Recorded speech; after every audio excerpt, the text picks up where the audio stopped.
Assalamualaikum warahmatullahi wabarakatuh. Anda rindu mendengarkan kajian-kajian dari ustadz-ustadz kita dari Aceh? Kunjungi channel YouTube Maulizul Akbar NAD. Subscribe, like, share, komen.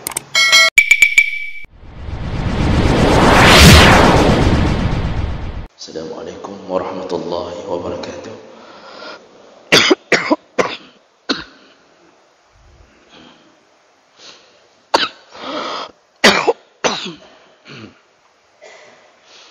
Alhamdulillah Rabbil Alamin. Wabihi nasta'in ala umuri dunia wa din. Asyhadu an la ilaha illallah wahdahu la syarika lah. Wa asyhadu anna Muhammadan abduhu wa rasuluhul karim. Allahumma salli wa sallim ala nabiyyina wa sayyidina Muhammadin wa ala alihi wa ashabihi ajma'in. Amma ba'd. Rabbi shrah li sadri wa yassir li amri wahlul 'uqdatam min lisani yafqahu qawli.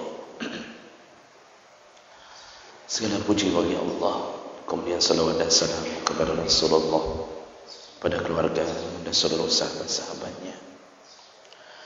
Bapak-bapak dan ibu-ibu jamaah salat subuh yang Allah muliakan insyaallah.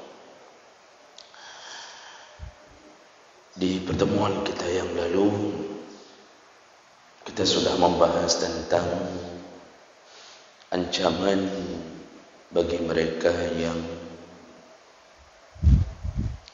mendatangi masjid dengan membawa bau mulut.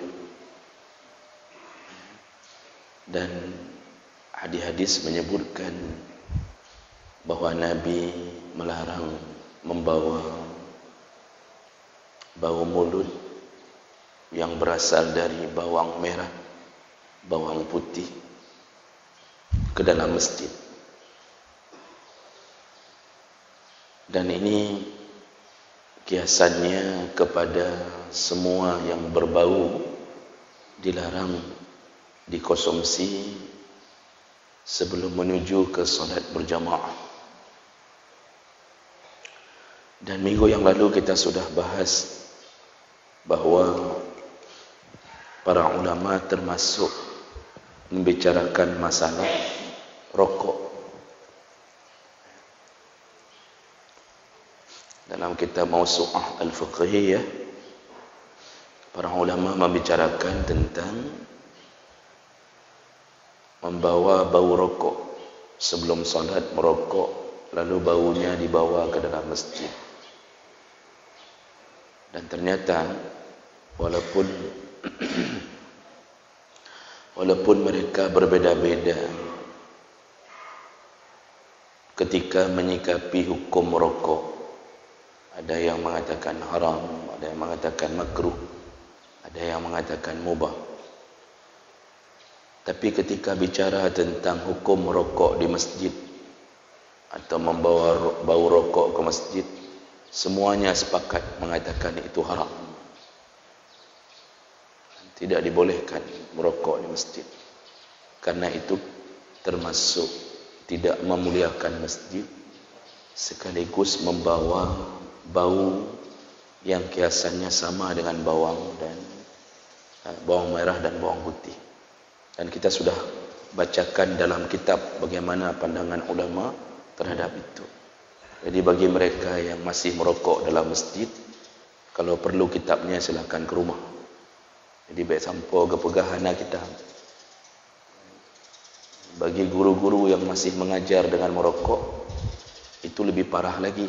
Seharusnya orang alim itu tidak melakukan itu. Maka tidak layak disebut alim kalau dalam masjid sambil mengajar ngaji tapi merokok. Nah, itu pembahasan kita di minggu yang lalu. Sekedar mengulang karena minggu yang lalu mungkin ada yang tidak berhadir dan tidak sempat berhadir.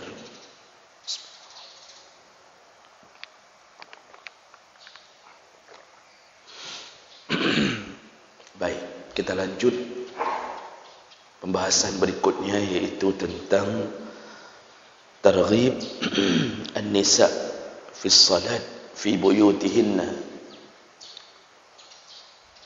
wa tarhib min al-khuruj minha. Pembahasan ini akan membahas tentang anjuran untuk para perempuan agar salat di rumah-rumah mereka dan ancaman bagi yang keluar dari rumahnya untuk melakukan salat. Ini berisi tentang hadis-hadis Nabi tentang bagaimana Nabi mengatakan tentang posisi perempuan ketika salat berjamaah. Namun walaupun begitu, ibu-ibu yang di belakang jangan merasa berkecil hati. Kita belum membahas seluruhnya. Jadi bene awal ju na dua ju. Baik, kita lihat hadis yang pertama, riwayat Tabrani dengan derajat hasan sahih. Artinya hadis ini kuat. An Ummu Humaid imra'atu Abi Humaid As-Sa'idi, istri Abu Humaid As-Sa'idi, itu istri salah seorang sahabat. Annaha ja'at ila Nabi sallallahu alaihi wasallam, dia mendatangi Nabi sallallahu alaihi wasallam. Faqalat, lalu dia berkata,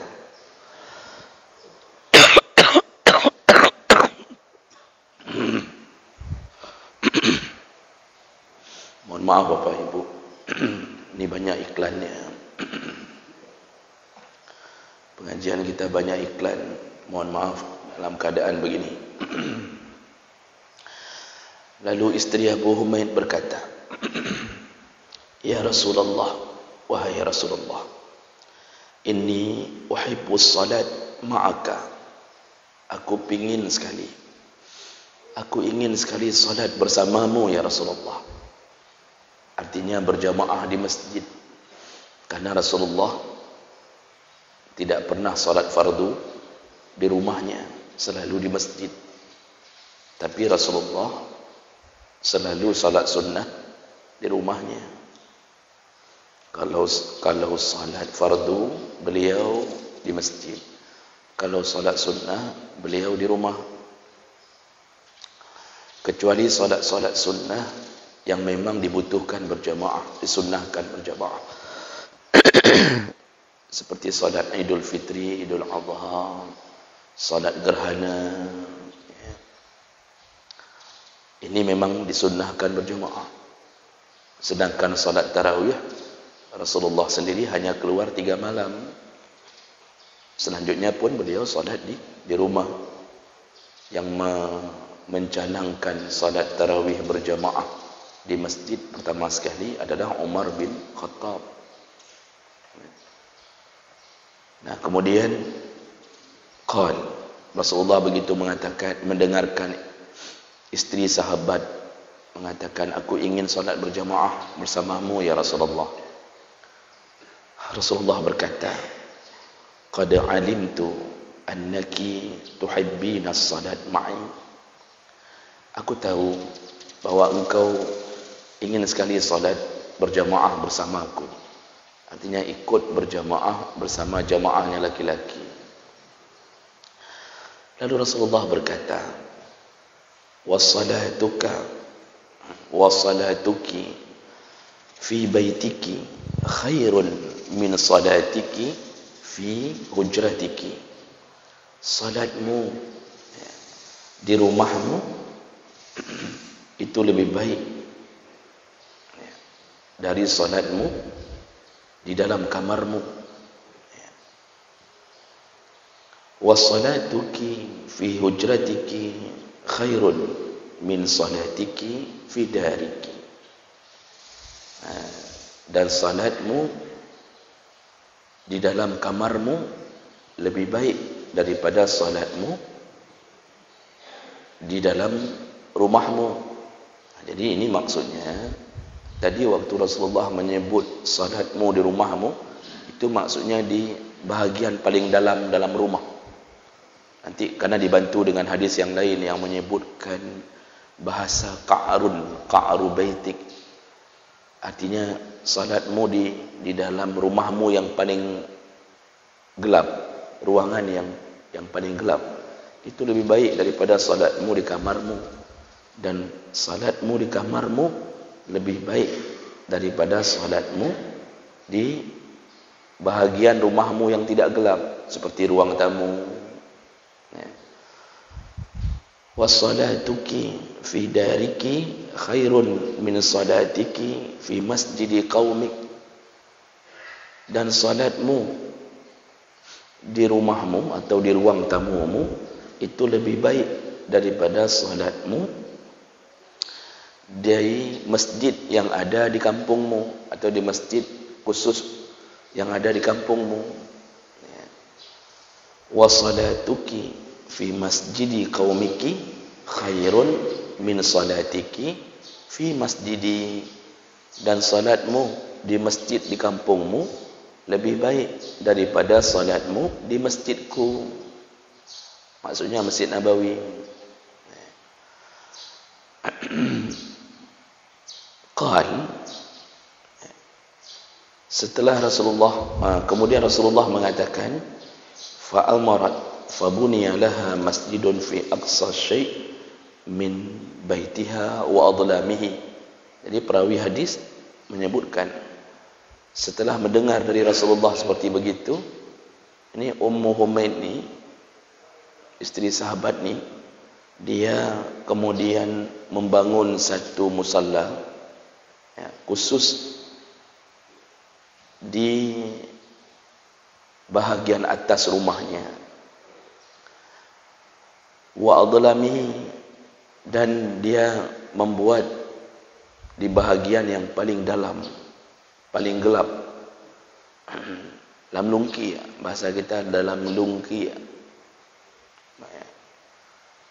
Jadi dicari, kalau rumahnya dari mulai ruang tamu masuk, itu dicari yang paling sudut, yang paling jauh dari pandangan orang. Di situ dibuat musalla untuk salat. Wa kanat tusalli fihi hatta laqiyat Allah azza wa jalla. Dan Ummu Humaid ini semenjak mendengar dari Nabi seperti itu, setelah dia buat musalla khusus di rumahnya, dan sejak itu dia salat di tempat itu, semua salat, baik salat fardu, salat sunnah, sampai dia menemui Allah Subhanahu wa taala, sampai dia meninggal.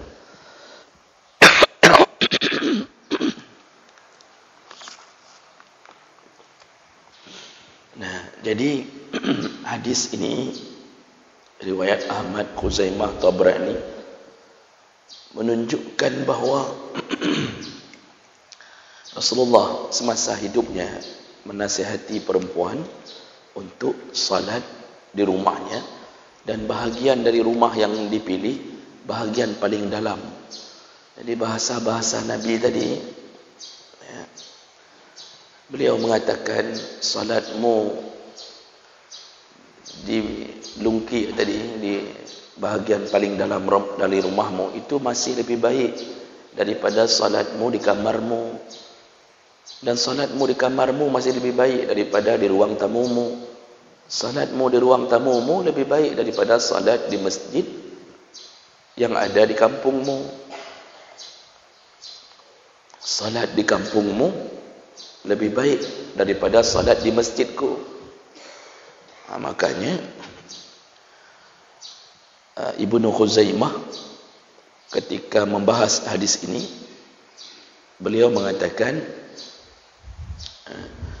bahawa walaupun masjid Nabi pahalanya ta'dilu alfas salatin min ghairihi, walaupun masjid Nabi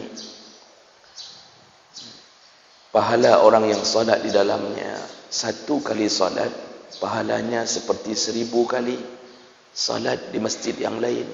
Itu fadilah. Tapi bagi perempuan tetap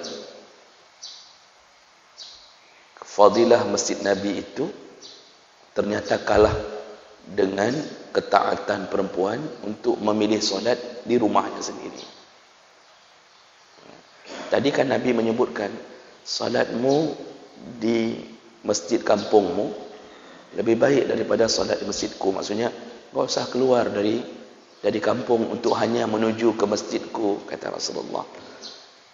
Itu dibandingkan dua masjid.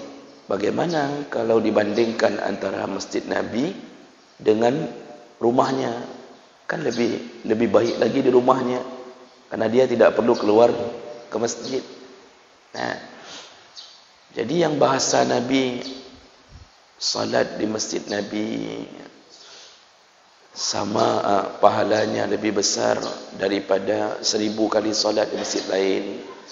Lalu salat di Masjidil Haram pahalanya 100.000 kali lipat. Kalau Masjid Nabawi 1000 kali, Masjidil Haram 100.000 kali lipat. Lebih baik daripada salat di masjid yang lain. Innama arada bihi salatul rijal. Ibnu Khuzaimah mengatakan itu yang dimaksud oleh Nabi dalam fadilah itu adalah untuk laki-laki. Jadi maksudnya karena laki-laki yang disuruh salat berjamaah keluar dari rumahnya, bukan perempuan, maka mencari masjid yang lebih jauh, misal contohnya itu laki-laki semua yang disuruh. Jadi yang kita bicarakan kemarin-kemarin, berdiam diri di masjid, setiap langkah kaki menuju ke masjid dihitung pahala. Itu fadilah untuk laki-laki. Lalu ada perempuan yang bertanya, kalau begitu kami dapat apa? Jadi kan ibu-ibu kan akan bertanya, kalau kayak gitu ceritanya, kami ini dapat pahala apa? Nah,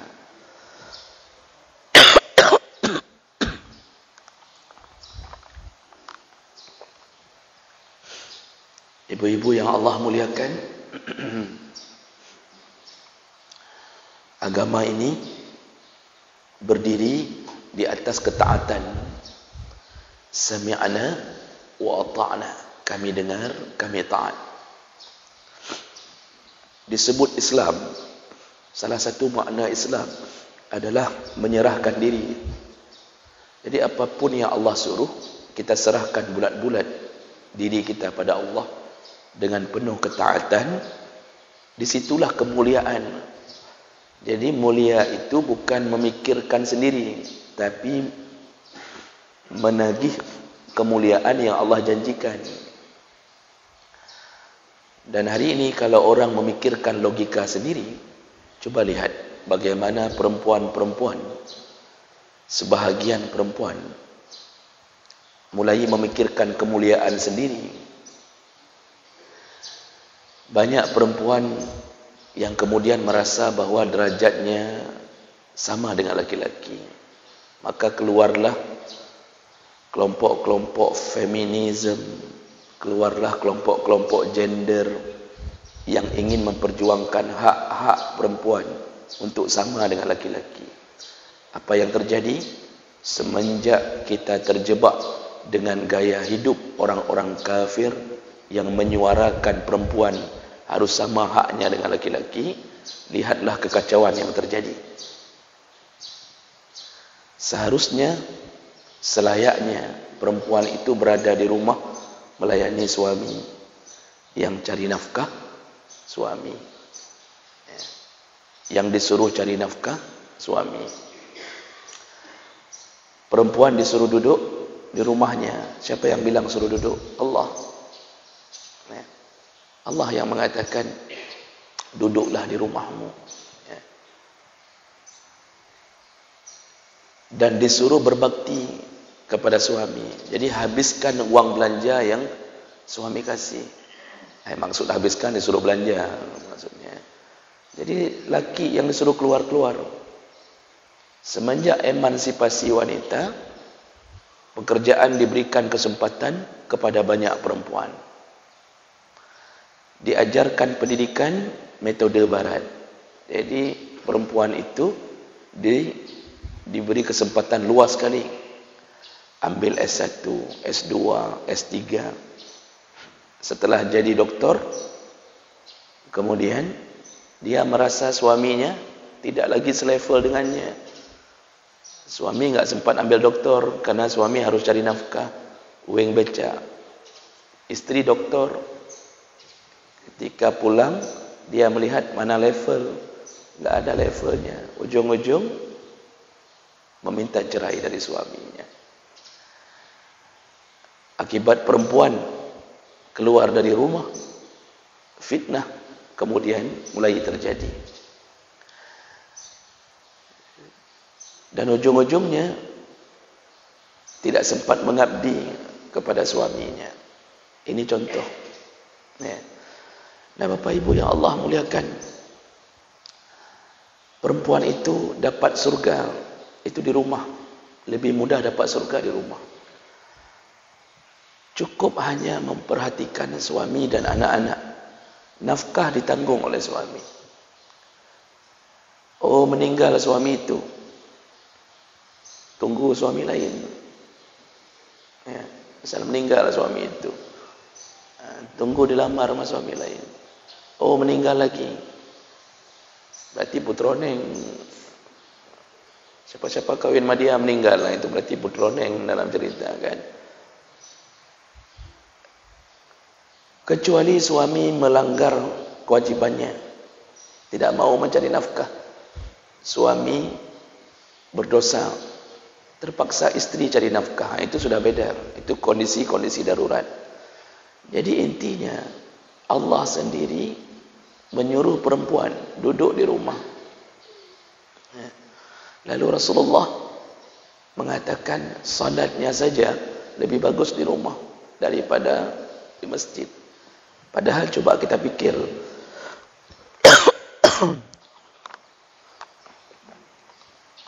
cobalah kita pikir bahwa salat itu kan baik. Mana ada perempuan yang mau salat untuk melakukan kejahatan? Dia cuma berangkat dari rumah menuju ke masjid, kan baik.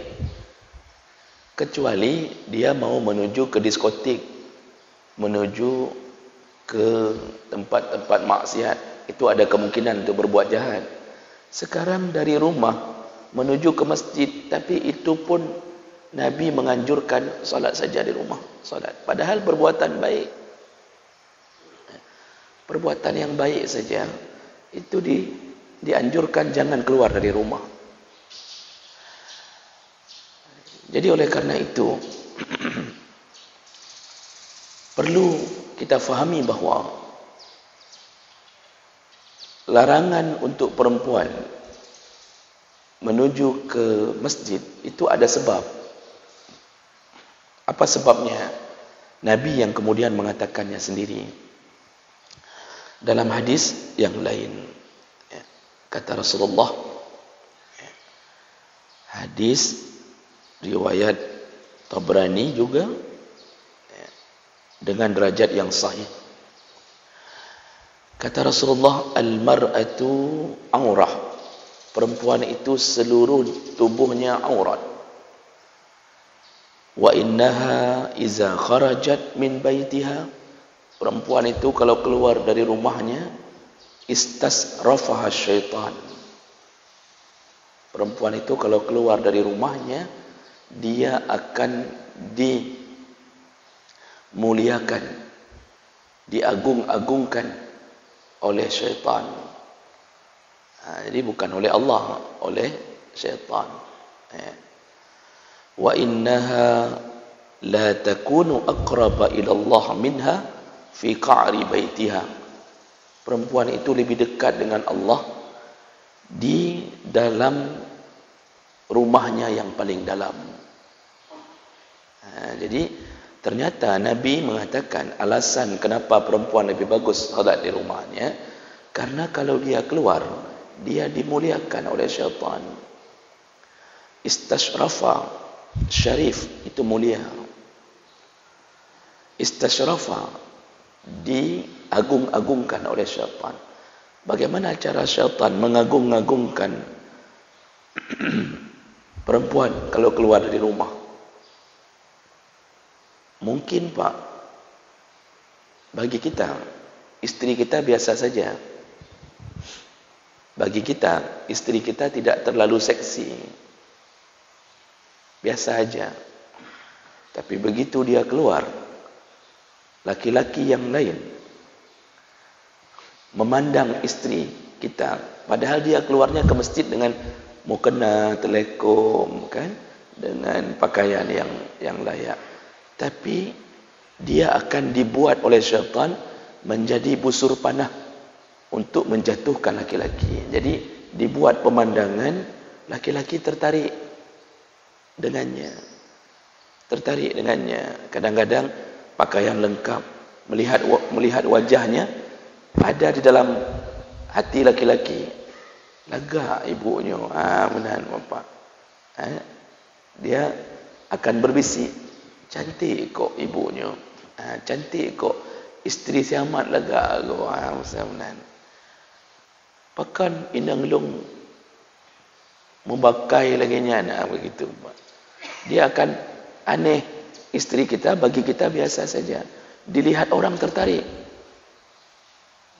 Padahal istri dia, bagi dia biasa saja. Tapi ketika istri dia keluar, kita yang lihat istri dia tertarik. Itulah istishraf. Dibuat oleh syaitan, perempuan itu menimbulkan daya tarik. Makanya dalam hadis disebutkan, perempuan kalau sudah keluar dari rumah, syaitan bertengger di punggungnya. Pak, punggung, Pak, di punggung bahasa Aceh ni maksudnya, di ruang tapi dekat dengan pantat. Mohon maaf, harus di situ saya bilang. Sehingga dia walaupun pakai jubah, pakai gamis, ketika jalannya berpelum garong, berlenggak-lenggok, terlenggak-lenggok gerong, karena kan apa ini, pinggang perempuan dengan bahagian likut kan beda nguragam. Asal dia keluar, padahal baju gamis besar, tapi ada orang laki yang lihat dari belakang, lalu mulai tertarik dengan jalan yang bergoyang-goyang, padahal dia nggak ada maksud bergoyang-goyang, tapi laki tertarik dengannya walaupun dibalik pakaian yang sopan. Apalagi model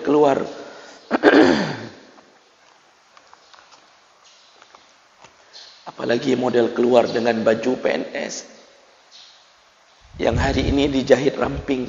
Baju PNS dijahit ramping, pas-pasan di pinggang, lalu buat rok ketat, paha mebulian, pahanya ketat, buat belah tengah, di belah tengah Pak, rok itu di belah tengah, di belahnya sampai nampak di atas paha. Ini lalu pakai sepatu berdahak, ketak-ketuk, Pak. Jadi apa tidak tahu, kepala dinas tahu, pegawai-pegawai lain dalam kantor semuanya merasa, ya Allah lagak tahan rono. Padahal istri orang,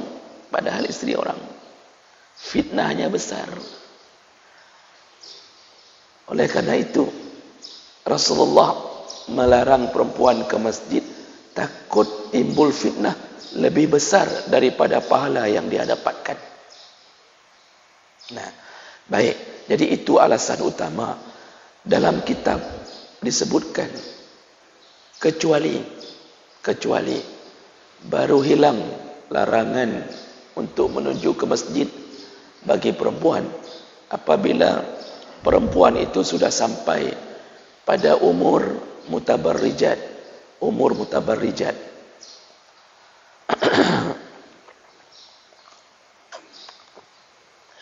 Yaitu umur sudah jadi nenek-nenek yang tidak bisa membuat orang bergairah.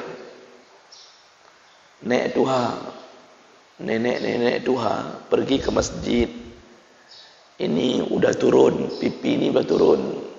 Pipi turun ke dagu, dagu turun ke leher, leher turun ke sini. Yang lain turun semuanya, coba turun semuanya. Contoh, dia rambut sudah putih, berkerut, menuju ke masjid. Orang kalau lihat pun ana di mehen, tidak ada daya tarik lagi. Itu dalam pandangan para ulama sepakat, silakan menuju ke masjid, berbulak balik silakan. Tapi masih bagi ibu-ibu yang masih merasa diri sanglung lega, masih mempunyai daya tarik, itu tetap terkena anjuran Nabi untuk salat di rumahnya. Baik, yang terakhir, walaupun larangan Nabi itu untuk perempuan, tetapi yang perlu kita ketahui, larangan itu hanya berbentuk anjuran, bukan larangan haram. Bukan larangan haram, tapi lebih baik salat di rumah daripada salat di masjid. Nah, bagaimana kalau yang ingin salat di rumah, yang ingin salat di masjid? Rasulullah berkata dari Ibnu Umar, la tamna'u nisa'akum al-masajid, jangan larang istri-istri kalian menuju ke masjid. Wa buyutuhunna khairul lahunna, walaupun rumah mereka lebih baik daripada masjid, tetapi jangan larang kalau mereka menuju ke masjid. Makanya di masa Rasulullah pun ada perempuan menuju ke masjid. Buktinya Rasulullah pernah salat, lalu terdengar suara bayi di belakang. Berarti ada ibunya, dan Rasulullah mempercepat salatnya. Dalam hadis lain, Rasulullah pernah mengatakan kepada perempuan yang keluar dari masjid berombongan, kata Rasulullah, kalau keluar mepetlah ke samping jalan, jangan berhamburan di tengah jalan, jangan bercampur dengan laki-laki. Ini perempuan ini baru keluar dari masjid, berarti dari dulu sudah ada perempuan salat di masjid. Nah, dalam salat jenazah, perempuan pun dulu salat jenazah. Ketika Sa'ad bin Abi Waqqas meninggal, istri-istri Nabi mengatakan kepada sahabat, tolong bawa jenazah Sa'ad bin Abi Waqqas ke masjid, kami akan mensolatkannya juga. Akhirnya semua istri Nabi mensolatkan jenazah Sa'ad bin Abi Waqqas. Jadi kalau ditanya, perempuan itu boleh tidak solat jenazah? Boleh, bang. Dalam kitab Majmu' Syarah Muhazzab, Imam Nawawi, ulamanya mazhab Syafi'i, langsung dengan tegas mengatakan perempuan dibolehkan solat jenazah di belakang safnya laki-laki. Maka saya heran, kitab-kitab Syafi'i yang saya baca semua membolehkan. Terus urang-urangnya begitu solat jenazah, ni payah lojib ilahnya keparahnya apa. Ada orang hari ini, mohon maaf, kadang-kadang saya heran, Pak Gemurno. Dan kalau saya bilang, mungkin sang-sang ngembong, yang baru kebaca kitab Jawa, kepegahnya, kepegah haji. Mereka mengatakan apa? Perempuan jangan solat jenazah, enggak sah solatnya dan enggak bermanfaat. Di mana belajar? Di mana belajar bahwa perempuan enggak boleh solat jenazah? Silakan buka kitab-kitab Syafi'i. Tidak ada yang melarang perempuan solat jenazah. Istri Nabi mensolatkan sahabat. Waktu Nabi menyebutkan tentang fadilah solat jenazah, tidak disebutkan untuk laki-laki. Mendapat satu gunung Uhud juga dapat untuk perempuan. Buka kitab Majmu' Syarah Muhazzab, Imam Nawawi menjelaskan panjang lebar tentang bolehnya perempuan solat jenazah. Nyoro nyokat, Datam muruinang temayang jenazah. Meninggal suaminya. Meninggal suami. Si isteri sudah dilarang-larang sama Tengku Imum. Bek semayang jenazah, bek. Nyo Tengku Imum bisa baca kitab tidak?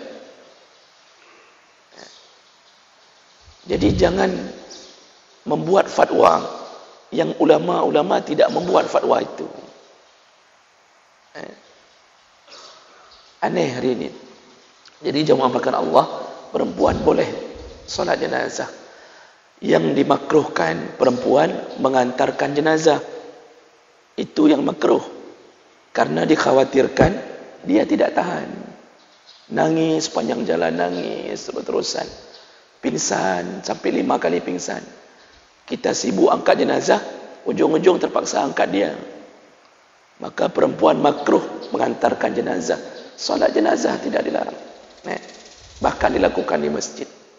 Nah, baik. Kita kembali sebagai penutup. Jadi boleh perempuan solat di masjid. Apalagi ada pengajian. Seperti begini ada pengajian. Banyak manfaatnya mendengarkan pengajian. Mungkin suami tidak tahu cara untuk menasihati istrinya. Maka melalui pengajian, istri mendapatkan akhlak yang lebih baik. Istri pun kadang-kadang tidak tahu cara menasihati suaminya. Maka dibawanya suaminya ke pengajian ibu-ibu. Itu tidak betul juga. Masa bawa suami ke pengajian ibu-ibu? Ya. Jadi bapa ibu yang Allah muliakan, boleh salat di masjid selama terhindar dari fitnah.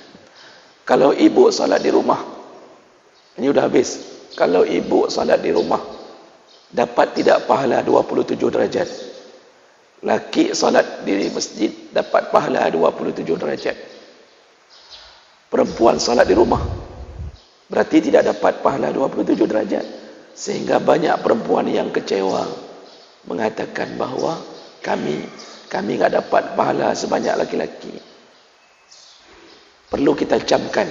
Yang pertama, ketika Rasulullah mengatakan salatmu di rumahmu lebih baik daripada salat di masjid, itu menunjukkan pahala seimbang atau pahala lebih besar daripada salat di masjid.